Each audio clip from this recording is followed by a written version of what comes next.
துபாய்க்கும் ஈரானுக்கும் நடக்கிறது போர். இந்த செய்தி உண்மையா? மத்திய கிழக்கு பகுதி மீண்டும் தீப்பட்ட போகிறதா? இன்று இந்த வீடியோவில் முழு உண்மையை தெரிந்து கொள்வோம். துபாய் ஒரு நாடு அல்ல, அது UAE நாட்டின் ஒரு பகுதி.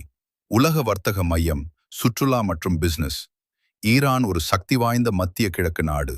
அமெரிக்காவுடன் பல வருடங்களாக பதற்றம் வளைகுடா கடல் பகுதிகளில் இராணுவ நடவடிக்கைகள், சமூக ஊடகங்களில் வதந்திகள் வேகமாக பரவும் கடல் பகுதியில் சிறிய மோதல்கள் இருந்தால் அதை போர் என்று கூறுவார்கள்.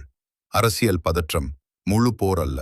எண்ணெய் விலை உயர்வு, விமான சேவை பாதிப்பு, வெளிநாட்டு தொழிலாளர்கள், இந்தியர்கள் உட்பட கவலை. தற்போது துபாய்க்கும் ஈரானுக்கும் முழு போர் இல்லை.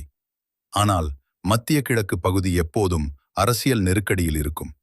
உலகத்திலேயே வேகமாக வளர்ந்த நகரம் துபாய். மணல் பாலைவனத்திலிருந்து உலக செல்வ நகரமாக எப்படி மாறியது? அங்கே அது UAE நாட்டின் ஒரு பகுதி. உலக வர்த்தக மையம், சுற்றுலா மற்றும் பிசினஸ். ஈரான் ஒரு சக்தி வாய்ந்த மத்திய கிழக்கு நாடு. அமெரிக்காவுடன் பல வருடங்களாக பதற்றம் வளைகுடா கடல் பகுதிகளில் இராணுவ நடவடிக்கைகள், சமூக ஊடகங்களில் வதந்திகள் வேகமாக பரவும் கடல் பகுதியில் சிறிய மோதல்கள் இருந்தால் அதை போர் என்று கூறுவார்கள். அரசியல் பதற்றம், முழு போர் அல்ல. எண்ணெய் விலை உயர்வு, விமான சேவை பாதிப்பு, வெளிநாட்டு தொழிலாளர்கள், இந்தியர்கள் உட்பட கவலை. தற்போது துபாய்க்கும் ஈரானுக்கும் முழு போர் இல்லை. ஆனால் மத்திய கிழக்கு பகுதி எப்போதும் அரசியல் நெருக்கடியில் இருக்கும். உலகத்திலேயே வேகமாக வளர்ந்த நகரம் துபாய். மணல் பாலைவனத்திலிருந்து உலக செல்வ நகரமாக எப்படி மாறியது?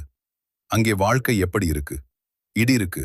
சம்பளம், சட்டம், சுற்றுலா, வேலைவாய்ப்பு எல்லாத்தையும் உண்மையா இப்போ பார்க்கலாம்.